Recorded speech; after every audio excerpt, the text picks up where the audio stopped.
is The Opinions, a show that brings you a mix of voices from New York Times opinion. You've heard the news. Here's what to make of it.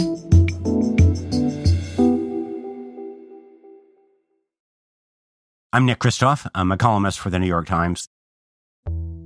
I think a lot of Americans just misunderstand how much President Carter did for the country and for the world. You know, here's a guy who was regarded by so many as a failure, and yet I would say that he affected more lives over a longer period of time worldwide than any other president. President Carter had just such an amazing life. You know, here's this person who grew up without electricity or running water until he was 11 years old, ran around barefoot in the rural South, and yet he became president and influenced the world and, you know, I think elevated the position of hundreds and hundreds of millions of people. The first time I met President Carter was before he was president. I was a high school journalist and covering an event that he spoke at. And I was just completely awed. And he had this very down-to-earth manner to him that didn't feel very presidential. It just felt, very human. But then after that, I didn't, interact with him for years. And it was only after he was president when I joined him on a trip to Ethiopia in 2007.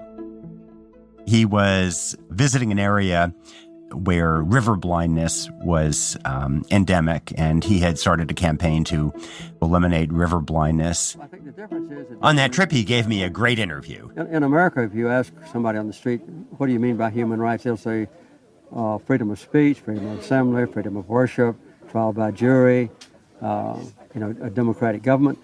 But those are not the human rights that afflict people in this village.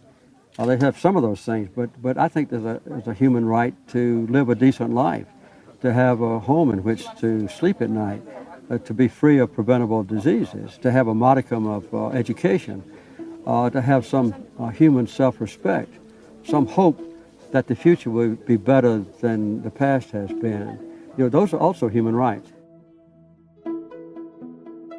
I loved him for that just determination to use his platform and his presidency not to enrich himself, but to help Ethiopian villagers avoid going blind. When he left the White House, he had nothing going for him, but he started tackling some really obscure diseases. Guinea worm affected over 3 million people around the world. It's just one of the worst diseases you can imagine, incredibly painful. And he told me he had hoped to eradicate it.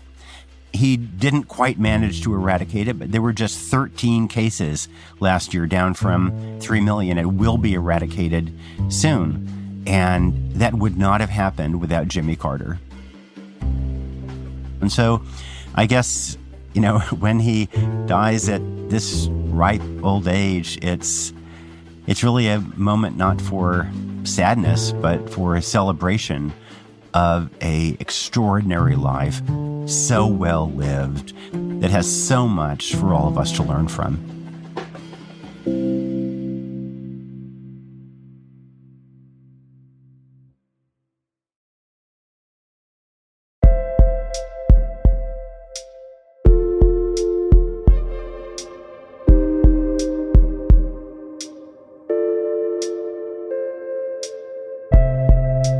If you like this show, follow it on Spotify, Apple, or wherever you get your podcasts. This show is produced by Derek Arthur, Sophia Alvarez-Boyd, Vishaka Durba, Phoebe Lett, Christina Samuelewski, and Jillian Weinberger. It's edited by Kari Pitkin, Allison Bruzek, and Annie Rose Strasser. Engineering, mixing, and original music by Isaac Jones, Sonia Herrero, Pat McCusker, Carol Saburo, and Afim Shapiro. Additional music by Amin Sahota.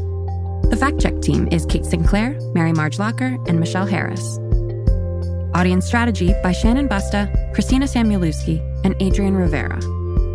The executive producer of Times Opinion Audio is Annie Rose Strasser.